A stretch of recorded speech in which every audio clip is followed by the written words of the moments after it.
What's up, everybody? We are back for another great episode of Beyond the Gates. Um, Ted, I feel like he just don't get it. Like Nicole was not playing no games with him, and I feel he don't understand it. He feels like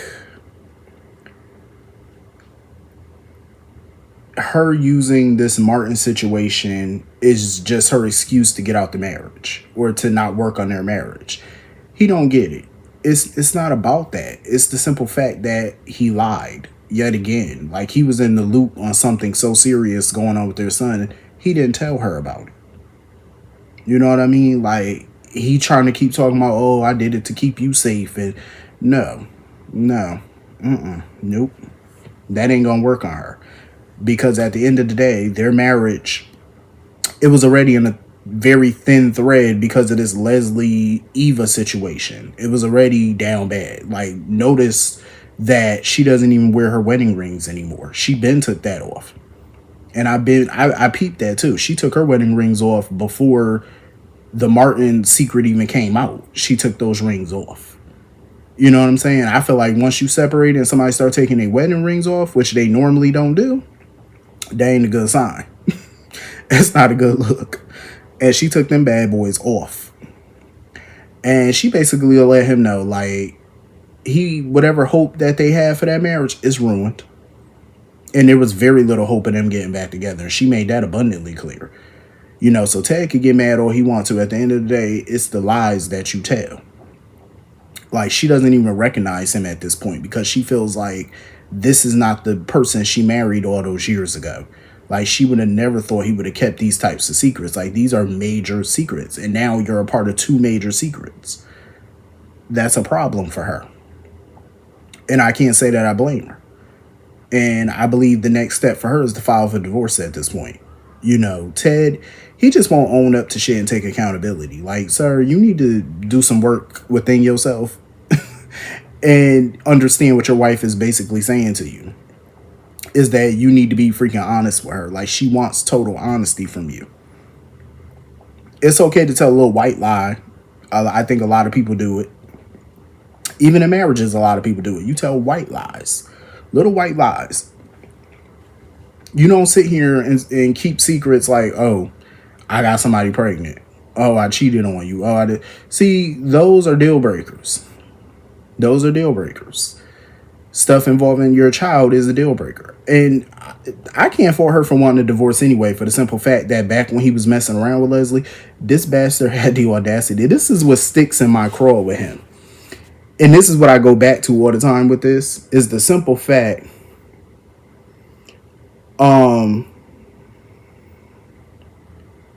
It's a simple fact that he took Martin when Martin was a kid and brought Martin around this woman that he was sleeping with. That's something that stick with me, and that's just something I don't see how anybody could forgive. You know what I'm saying? Like, nope. Yeah, she need to go ahead and just file them papers. I don't even blame her for it. Go ahead and file. At this stage, go ahead, get it done, get it over with. Honestly. So anyway, moving on from that. Naomi is pretty much trying to tell Jacob that maybe he should just leave this alone, you know, and give Martin and Smitty some space and stuff because he feels like Smitty is covering up for Martin for a crime. He feels like his father is involved. But that's the thing, though. He's talking about even if. That's the key thing. If.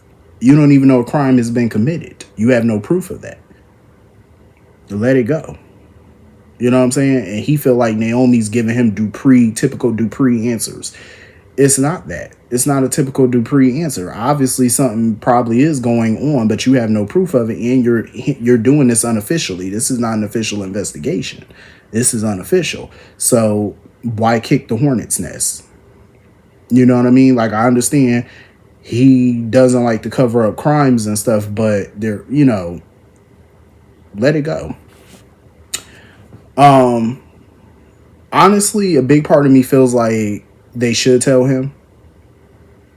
I feel like they should tell him because I think once he hears the whole story, I think he'll let it go. You know, once he get the extent of it, I think he'll let it go. Because he's under the impression y'all committed a crime and y'all motherfuckers is covering it up. And he's Mr. Law and Order. I would just tell him. But of course, Ted and Bill, they're happy that he's not on this because they don't want him to know. Because they know that if Jacob knew about it, it's all over. They know it's going to blow up and go public. Because Ted was hoping that Jacob wouldn't come near this. But Bill feel like, his father, he feel like Chief Hawthorne can handle this. Jacob not going to let this go. He's not going to let it go. I feel like he's going to keep looking into it, and Naomi trying to talk him down. He not going to listen because he just got a hunch about it. Ted wants to sit here and get all up in Bill's face about the secret coming out and stuff, and Nicole knowing about it.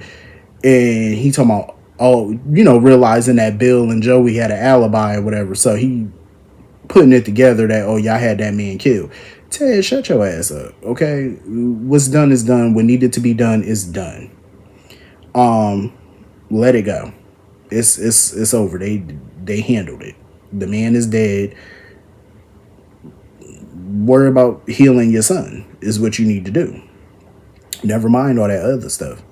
So anyway, moving on from that. So Chelsea went to go see her father because now apparently there's another lawsuit coming at her. Talking about she, copyright infringement on another purse or whatever. I mean, shit happens. What are you going to do? You know what I mean? I mean, lawsuits come up. That's what happens in business. That's what happens in entertainment. It's what happened. People want to file lawsuits. You got people in entertainment now getting sued because, this person saying they came up with the show concept first. And it happens. I mean, what are you going to do? Bill has a lot on his plate right now.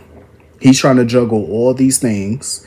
He's trying to help Chelsea. Some things are getting slipped through the cracks because he's juggling so damn much. It's like everybody's coming to him for something. Plus, he's dealing with his little, baby bride and her little fake pregnancy. It's a lot. Plus, he's still recovering from the stroke. It's a lot. I know he's happy that Chelsea came to him, though. He's not used to it, but I know he's happy she did. I don't see anything wrong with him handing the case over to Tomas, because at this point, that's what I would do. Take something off your plate. Tomas is a lawyer who wants to prove himself at the firm. Let him prove himself. See if he can win this case and get the, case dismissed. That's what I would do. Hand it over. So anyway, moving on from that, I wonder how she gonna feel when she find out the truth, Chelsea, about what's going on with Martin, and found out her father was involved and stuff. Because she's sitting there talking about, oh, well, we keep secrets from the outside world. We don't keep them from each other. Yeah, okay. Well, some secrets got to be kept sometimes. They don't make it right, but I can see why some people don't tell everybody in the family everything, because especially if you know that family member, you know how they're going to react, It depends on what it is, honestly. It depends. I think we all got secrets in our families, but it depends on what you want to tell and what they can handle. So anyway, Danny. Her and Andre keep playing this merry-go-round. She basically talking to him about the conversation she kind of had with Bill. And she pretty much put it out there to Andre that he could sow his wild oats, that he could do whatever and whomever he wants.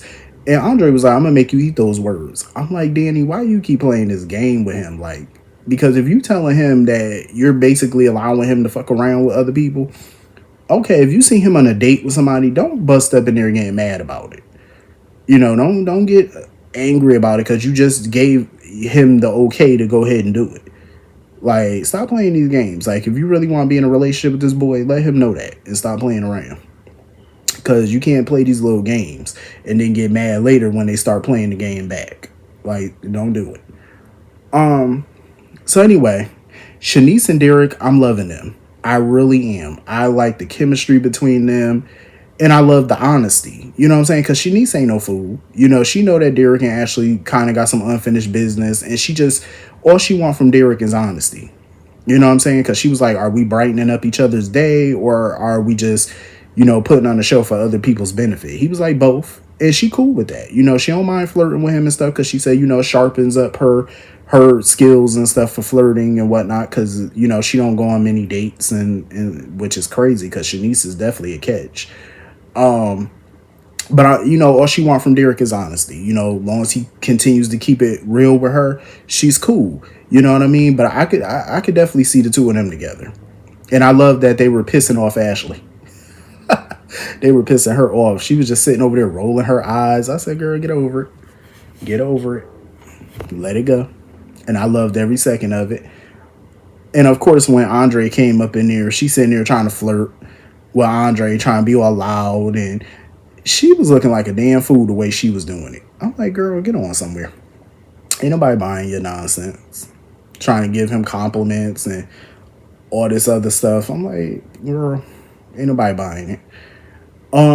So Derek came over there and he basically let her know, like, listen, I want you to be happy, even if, you're not happy with me. He said, even if it's not going to be with me, I want you to be happy with anybody, basically. And she was like, oh, I just don't want you to hate me. He was like, no, I don't hate you. I just feel like Derek and Ashley should never try to rekindle anything. It's not going to work. Like, she don't want him. And I just feel like she don't want nobody else to have him either. Like, it's okay for her to go on a date with Andre, but as soon as she see Derek moving on, she rolling her eyes and get mad about it. You don't want him, so what is the problem? He can't move on. He can't date other people, but you can. Like, he obviously wasn't making you happy, because if he was, you would have moved in with him. You would have made the living situation work.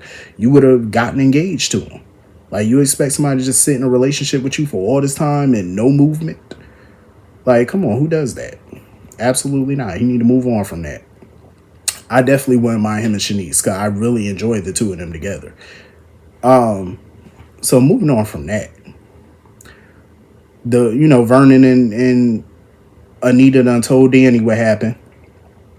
Danny was cool about it. You know what I'm saying? She was emotional. She was crying, because of the racism and the violence that went on that night, but she was just happy that, she was just happy that Martin was, there to protect her father and stuff, and they got out of that shit in one piece. But I'm glad her and Nicole made peace. You know what I'm saying? I am so glad they made peace, because at the end of the day, they may be a bit dysfunctional, but they need each other. And they don't want Nicole to sit here and keep pushing them away and being angry with them. At the end of the day, they're family. So I'm glad that they worked it out. And I love the scenes between Nicole and Martin. The way he got up, called her mama, and, she there for him. I loved it. And she was letting him know, listen, you need to go get you some rest, because the work begins tomorrow, because they got some healing to do, I love that she want to help him. I don't know. Another part of me feel like he should be seeing a therapist that's not related to him. I just feel like he should get a referral to somebody else. I'm not saying that Nicole can't help him, or she wouldn't, like, it's not going to be effective. I feel like it can be, but I don't know. I just feel like it would be more meaningful if he went to somebody not, that don't know him. Maybe that could be way more effective for him, But maybe then again, it could be easier for him to talk to his mother about it now. Now that she know, he might be more inclined to open up to her more about his feelings and what's going on, and she possibly could help him. It's just sometimes I know, it's cool to talk to people that you know, but it's also cool to talk to people you don't know, because you get more objectivity from that. But yeah, that was such a beautiful scene with them. And I know he think that, Smitty gonna divorce him or whatever. Smitty probably won't ever take him back. I wouldn't count it out. I think they got a lot of work to do when it comes down to their marriage, because it wasn't just this situation that was the problem in their marriage. They had other small underlying issues in their marriage, and they need to work it out. I would suggest marriage counseling. I would love to see them go to a marriage therapist. I would love to see it. Because they can get all their stuff out in the open, air it all out, get to the root of all these problems, and work it on out. But anyway, this was a wonderful episode. I enjoyed it. Hit the comments, let me know what you all thought, and I will see you all later. Have a good night. Peace.